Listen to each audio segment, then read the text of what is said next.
Hello guys and welcome to GT News. In this special episode we are going to see a lot of interesting things on how to animate better in Spine and what things I learned from this process where I animate this character, the enemy character, and all the things that I have learned on the way, okay? At the end I will show you also because this weekend I feel inspired and I started to make music because it's something that I love. And yeah, I have one idea that can be work it out and try to yeah, I changed some style, so I want you to see it and see how it works. So first thing that I have learned from doing these animations is I let's say that I draw too many things, because at the end I can use spine to use less images and swap less images, and this is something that I will say that 80% of the images that I have drawn I haven't used it in the final animation. So I think experience will give us enough information to know which images we really need when we are doing something like looks like a 3D animation but it's in 2D. Okay, so this is the first thing that you need to consider. Try to draw less, and if you need it, then is the moment for you to draw it. But try to, yeah, like let's say to be efficient. Okay, and let's see a video to see the basic rigging. That this is something that I want to tell you because I think it has also important information. As you can see here, I exported, and yeah, this is all the images. Okay, and I'm starting to do the rigging. First, for sure, you need to put the root bone that is on the upper left of the of the of the images. So it was here, okay, and I was looking, oh, where is it? But I think at the end I found it. So for the torso, what I did is put like 4 or 5 bones, okay, as you can see here. Why? Because when I use the weight tool and I want to move it, it can move just one part of the torso. Okay, so keep in mind this, that you using a spine need to put at the least amount of bones, because this will make the animation faster and better, and the workflow will be much better. Okay, but in the case of the torso, for me, I prefer to yes, to put like 4, maybe less. I think it will be better.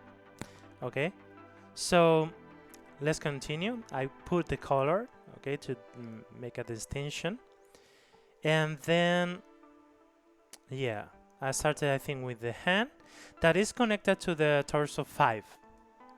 Okay, it's not connected to the torso, but even though is connected, so it will be the parent. So if I move the torso 2, the right arm will be also moved. Okay, so yeah, I'm doing this typical rigging that, as you can see, I have the arm, the forearm, and the glove. So what I'm doing is basically just putting one bone for each image. Okay, I'm not doing very complicated. And something that I want to tell you and don't want to forget, when you are doing mesh things, when you want to you want to manipulate the images the way you want, you also need to do a mesh for the images. But my advice is not to mesh all the images that you have in the animation, because you don't know if you really will need it or not. Okay, so pre-thinking, pre-planning will help you to avoid this kind of things, and experience will tell you the truth if you need to make a mesh or not. So this is the second lesson that I advise you. Don't mesh all the things, just the things that you need, or maybe don't mesh, and when you are animated and you feel that you need it, then you mesh the images. Okay, you transform to a mesh. because it's a time-consuming thing, and you need to mesh well in order to do the rotation and the movement that looks fluid. Okay. Okay, so as I told you, I'm doing the same with the left arm and left glove and left forearm. Also, very important to change the color to make a distinction. Remember not to put blue, because spine, when you select, you have like this light blue, and you will be confused if this bone is selected or not. Okay, so don't forget that. Okay, so for the face, I just, for the moment, I just put like one bone that will control all the face. But this is not something that I will do in the future, because I want the enemy to be very expressive when he's attacking, when he's hurt, and this kind of things. But at the moment, because it's not important for the prototype, it's not important to see if the animation together with the player is working, I don't need it to do it. Okay, so at the moment I will not do it. I can show you a special video about how to rig the face, because it's something that is very important to do, and it gives you a very nice result. Okay, and I have like one folder with one spine, yeah, with a animation face that looks like 3D, so we can show you later. So yes, as I told you, I just put everything parent to this face bone, and for the moment it's ready to go. Okay, for sure I need to do a mesh for the torso. Okay, and what I usually do, I will put my mouse point clicker here. I put like the silhouette, okay, the exterior, we can say exterior silhouette, and then I would like to make the second line here. Why? Because when I move it, I can easily modify. Okay, I just have learned that if you put points really close to the silhouette, you are able to move better. Okay, the silhouette better and do better modifications. So this is the exterior one, and I think, if I'm not wrong, I'm doing, remember, when you are doing the mesh, for example here I'm like following the line of the torso, but I think okay, maybe it could be useful. But if you make like just how to say, all square, and it will be more unified. So my advice is try to make it look like yeah, like everything like very the same. Okay, very like a square everywhere. You will see the final result, what I mean, as you can see, because it will let you to have a better deformation, like a Maya, right? Like a Maya. So it will help you a lot. And yeah, maybe if you have like the torso, you know that it has deep in this part. So as you can see, the lines here are a little bit not straight, right? So you need to, I don't know if this is working, to be honest, like the way I'm expecting, but I think it's giving like good results. Okay, so yeah, so you can see I'm doing like look like a square, everything is like rectangles everywhere, and this makes the deformation better. Okay, and the torso I need to put a mesh, because I know that it will be deformed in some ways. When it's attacking, it needs to change. Okay, so let me see, I think for the rigging part, I think I said everything that I need to, because if you can see here, I need to put all the images in all the bones that I have rigged. So I don't know if I do this here in this video. No. So one thing very important that I forgot to tell you, and I will show you with the spine.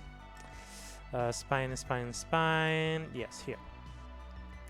And let's go to setup phase. So as you can see here, I have all the images controlling one bone, and this is so important. But also, if you can see, when I put let's put the gloves because it's the things that I have used.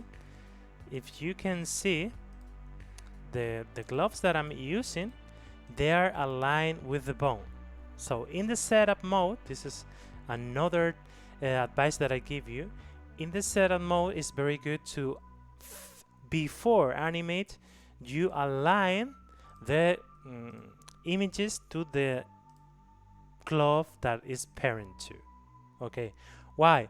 Because if you swap the images, in the animation mode, you will have to put it in the bone after that. Okay, but if you in setup mode change the transfer, you put it in one place near to the parent bone, it will appear near to the parent bone and in the place that you want, so it will be faster later and you will need to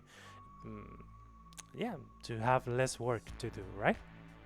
Okay, so as I want to show you the idle that I think is the idle is like not very good at the moment, but it works. Okay, I think for me it's like he's walking, but I don't want this, to be honest.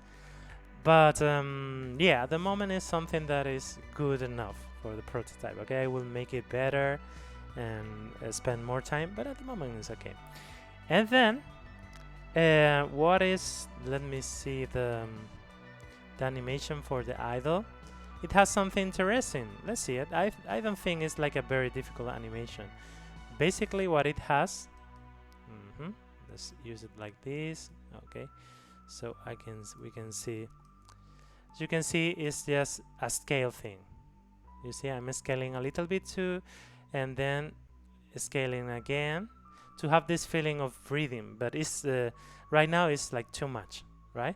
And it looks like he's jumping or working, so it's not working the way expected. Okay, so let's see now the left hook. Okay, the left hook, it looks like this part is going a little bit weird, but it's because the torso needs to transform. Okay, this is something that I didn't do because for the prototype it's not something that I need to do, but it's true that it looks not very, it looks like it's not in the position, right, that is expected to be. So let me show you the left hook animation, how it is. Let's see if we can put this, let's move it here, so we have, yeah, so we have this, the preview, let's make it smaller.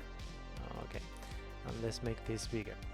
So let's see what we have here. As you can see, it turns red, indicating that you need to dodge this.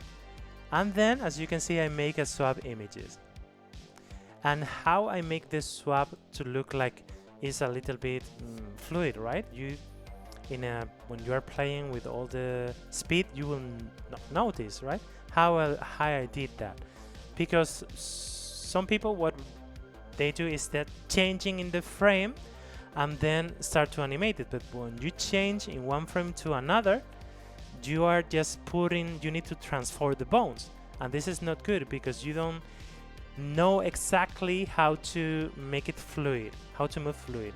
Okay, so some ways to do it is just what I have done first is use the same images and finish the animation with the same images, and then I say, okay, I think in this frame it can be changed, I can swap the images, so I have the guarantee that the bone is still moving in a fluid way, in a linear way, and I have just need to change the frame, and this is the result that I think is like very good for 2D, right? I'm not, maybe I can like transform or maybe mesh a little bit the glove, but I think the result is good enough. Of course I need to rig all this part, but it's something that I will do in the future. I just need this to make the game and see if it's working or not. Okay, so let's see the left jab. We can say a lot of things about the left jab that could be like very interesting. So first, something that I forgot, I select all the bones and key all the places, okay, all the bones. Why? Because it makes the transition between one animation and another, I think it makes better, okay? This is my theory. So I'm not sure about this, but it works. Okay, so what I'm doing here, as you can see, if we look to the animation, here I'm moving and then I'm putting the arm back, and then I'm changing the images, okay? And when it gets to frame 10, it's turned red, indicating that it's the moment to dodge, okay? And all the jab have the same amount of frames to make it like more consistent.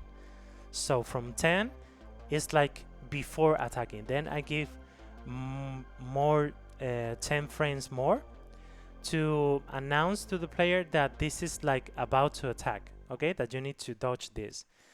And from 30, we can say to 30, let's say, I think it's 28, like 18 frames is for the attack. As you can see, he's still attacking, and then it's changed here. And this is the place where, you see, I also put a signal that this saying that I will use this for coding later. Because as you can see here, it's changing. And then what I'm doing is to scale it a little bit, okay? You can see here. Let's put this. So you can see the frames here. So it's attacking here. This is the finish. And then I'm scaling to have this look of a little bit elastic, right? Elastic. But I don't want, because this is like made of stones. But as you can see, it gives like a nice feeling of dodge, of being like moving, right? At the moment, I like this kind of effect, so I'm just putting this. What more about this? As you can see, the shoulder is near to the neck, because this is the technical way of doing box, that you need to have this part. When you are doing the jab, you need to defend this part, so you need to have this near. So we are using also technique, a little bit of technique to the character, okay? So yeah, this is the jab. And if you can see, for example, I put left jab and I change to left hook, the transition is not bad, okay? And I say, okay, go back to idle. Do a left hook and then do a left jab. Okay, so it's working. It seems that it's working. So let's continue to the left uppercut. Let's see left uppercut. Let's see the left uppercut here. Yes, let's put it here. So the left uppercut, it was like kind of difficult, because you need to do like a 3D effect that this is doing something like this, okay? So what I have done here, let's put it like small, slow, so you can see. So here, the same, I swap the images and I put the arm behind the torso, okay? And then what I'm doing, I'm scaling, and to have the feeling, you can see here that is going backwards, like announcing, like announcing the hit, right? The punch. So then what I'm doing is like here is the middle, and then I make it bigger, so it has like a feeling of it's getting near to the point of view. So this make a 3D effect that this is like doing a circle, right? A circumference. So this is what I'm doing. If you do it faster, you will notice that you can have this feeling, but it's not I think need to a little bit more workup, okay? But it's at the moment for what I want is good enough, okay? It's good enough. So let's keep doing with the right hook. The right hook is like pretty easy, like like the left hook has the same feeling. And as you can see, I'm first warning the player that he's going to be attacked, and then I change and make the glove a little bit bigger. Okay, so as you can see, this is getting red. Obviously he doesn't need to be announced as much as the jab, okay, because it's something that you can see it coming. And then I change here, I change the glove, and after he punch, I make it bigger and make it slower to have this feeling that it's like moving a little bit, right? Okay, so this is the right hook. The right jab, very interesting. Let's see the right jab. So as you can see, this is announced. The right jab, it was difficult to animate because as you can see, I only change the glove, but I draw a lot of things in the design phase, but I didn't use it at the end. So as you can see, it's slow. You can see that this is moving, but if you see this in the real velocity, you can see that it looks good. You see, it looks good. It has this feeling of elastic punch, right? Okay, so let's see the right punch. Okay, so as you can see here, this is for the right arm, so I continue here to the frame 10, and then 10 frames to warn the player that he will be attacked. And if you can see here, I put linear, but here when it's rotating from 13 frame to 18, I put a bezier kind of curve, because it looks, as you can see, a little bit like less linear, because animation, if they are linear, they are a little bit boring. Okay, so it's like if it's moving like this, is something different. For sure need to a little bit more of polish, but I think it's good enough. And then as you can see, I'm moving only the forearm with the glove. Okay, and then here I'm changing. This was bad because it will look, as you can see, like he's doing something like this.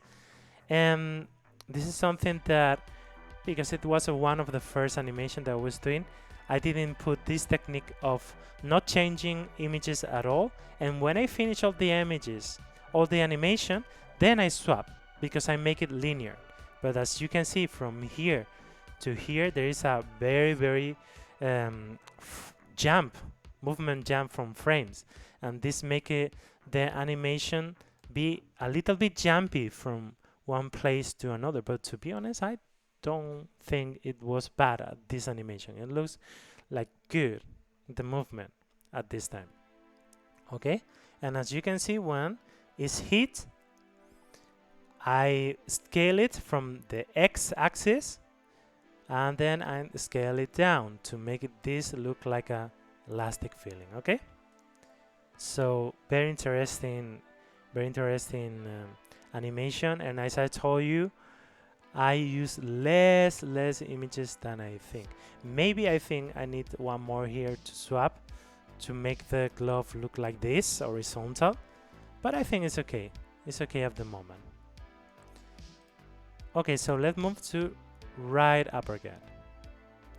This is one that I'm very interested in, and I think it was has like very good results. Okay, so as you can see, he's doing this with the right arm, and what I did, let's see, what I did is like change here 10 frames, and then what I was doing here, this is the one that has more images swapped.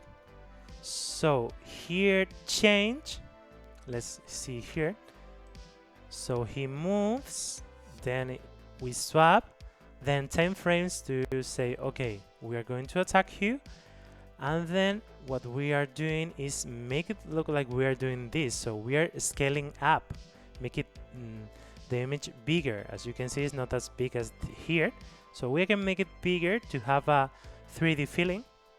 And when it hits the player, I swap the image, okay? And then when it hits the player, I just swap the image twice. And at this one, I change the forearm draw order to be the arm to be like on the forearm, to have the feeling that this is like closing, right? This is like closing the arm. And then I change I mesh this, because here I swap the images, and then I mesh it. I'm doing the deformation between here and here to look like it's rotating, okay? So this is where it's useful to make the mesh tool, use the mesh tool. But I didn't use it. I just say, okay, I need it to do here. So I will deform the image, okay? So as I told you, you can see here. Then I make it bigger, I swap the images, I swap the image again, and I deform, okay? And this is when you make it the real speed, you see that it looks cool, right? It looks good enough to see the punch. So imagine this with the face, with the movement of the torso, it will make it look better, right? At the moment, I just need the timing of the punch, okay? So this is all the animation. I hope it will be useful for you, all the advices, all the things that we have seen. And don't forget, if you need to watch it again and see all the advices, so it will be useful for you. And now I just want to tell you that I'm using this amazing YouTube channel, that is White Byte Audio, that he put like royalty free copyright music that you can use, and it's mostly synthwave, something that I love, okay? And I think it's very, very good for when you are doing game development, when you are working in your project and things like this. You can put the music, or when you are doing video like this. I want to show you, because you have reached until this far, the music, for sure, the music of that I'm working this last weekend. And just show you that it's let's say it's teaser, okay? I will make like 4 or 5 more, because it's good to try another different styles to see which one match with the fight scene, okay? I will try to make like because the prototype has like 3 rounds, and it's this in different rounds you will have like one instrument that makes more tension to the music. So it's some kind of procedural music, we can say, something like this. But at the moment, I'm just trying to find the soul of Ivirus. And Ivirus is some kind of Greek, Roman, ancient kind of boxer. So yeah, I'm doing something with Engine 2 that is like a medieval PST, okay? And it's this software have been used in many games that are medieval, so it's very good for this one. Also, I'm using like Ubi works 8 by synth, because I want to give like a not very serious or dramatic music. And recently I bought Sunburst Electric for Native Instrument to add guitar at the end, electric guitar, and add more tension and more feeling that if you don't dodge a punch in that time, you will be killed, okay? You will have a KO. So let's watch it. Let's listen to the song, and you tell me your thoughts, if you think it's something that it can work or not, okay? So you tell me.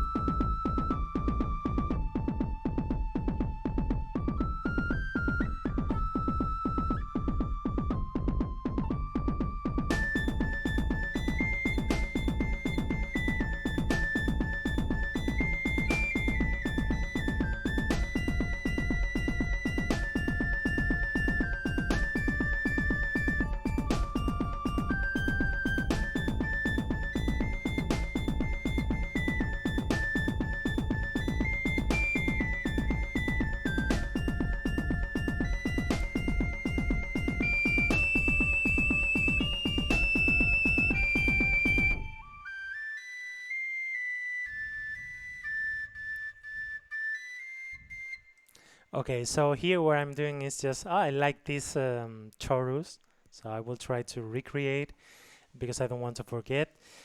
But tan tan tan tan tan tan, this kind of rhythm is a tribute to Rocky movies, right? For boxing, right? So I think I will work in this kind of rhythms. And the flute is what gives the feeling of Greek, ancient Greek. But I think I need like use some scales, Greek scales, maybe some kind of Arpeggian scales. I don't know. I need to look for different scale and play with it. And I think the flute gives this kind of medieval, this kind of ancient Greek, ancient Rome feeling that I want to give to ears. And for sure, I want to use like some kind of modern, right? Because it will be an intense fight, and you need to be like intention all the time. So what I'm thinking is like I'm listening a lot to, for example, 80s soundtrack that is very good about mixing this kind of traditional instrument with with sometimes of non-traditional instruments.